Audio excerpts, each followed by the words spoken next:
جس کی وفاداری، ایمان اور دلیری کی کوئی مثال نہیں ملتی۔ وہ ایک لشکر کا علمدار ہی نہیں بلکہ شہیدوں کا سپہ سالار ہے۔ وہ شیر خدا حضرت علی علیہ السلام کا بیٹا عباس ہے۔ واقعہ کربلا میں حضرت عباس کی جانثاری اور قربانی نے انہیں اہل بیت رسول کے ساتھ تا قیامت جوڑ دیا۔ باوجود اس کے کہ وہ نبی صلی اللہ علیہ وسلم کی نسل سے تعلق نہیں رکھتے تھے، لیکن آل محمد میں غازی عباس کا ایک عظیم مقام و منزلت ہے۔ ابو الفضل حضرت عباس ابن علی امام علی کے پانچویں بیٹے تھے، جن کی ولادت حضرت علی کی ایک زوجہ ام البنین فاطمہ بنت حزام سے ہوئی۔ حضرت عباس ابن علی کا چہرہ نہایت ہی خوبصورت اور نورانی تھا، اس لیے لوگ آپ کو قمر بنی ہاشم کہہ کر پکارتے تھے۔ آپ بنی ہاشم کے خاص مردوں میں سے شمار ہوتے تھے اور آپ کا بدن مضبوط، آپ لمبے قد کے تھے، اس حد تک کہ گھوڑے پر سوار ہوتے تو پاؤں زمین تک پہنچ جاتے تھے۔ روایتوں کے مطابق جب آپ کی پیدائش ہوئی تو امام علی علیہ السلام نے اپنی گود میں لیا اور انہیں عباس نام دیا۔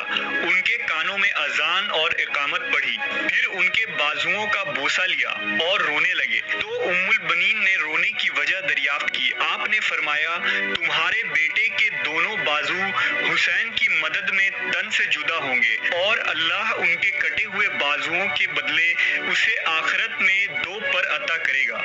حضرت عباس جنگ صفین میں شامل تھے اور مالک اشتر کی سپہ سالاری میں فرات پر حملہ کر کے پانی کا بندوبست بھی کیا تھا۔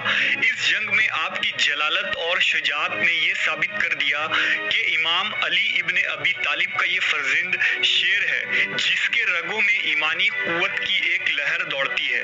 واقعہ کربلا میں شامل ہونا حضرت عباس کی زندگی کا قابل ذکر واقعہ ہے۔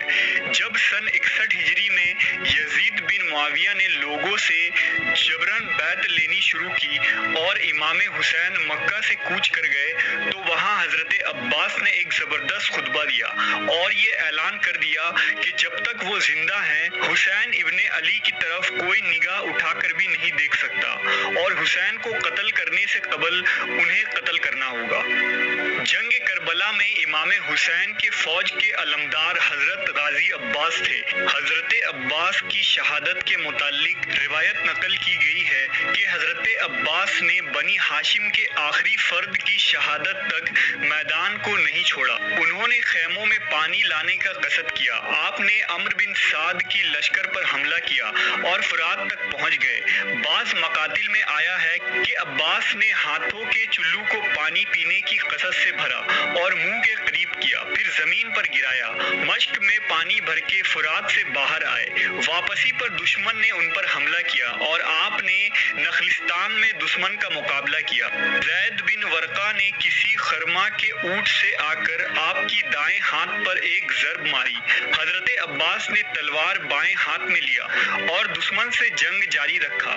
اسی دوران حکیم بن طفیل نے آپ کے داہنے ہاتھ پر وار کیا اور اس کے بعد حضرت عباس کے سر پر گرز مارا اور آپ کو شہید کیا۔ روایتوں کے مطابق حضرت عباس علمدار کی شہادت کے بعد امام حسین ابن علی آپ کی لاش پر حاضر ہوئے اور روتے ہوئے فرمایا، اب میری کمر ٹوٹ گئی۔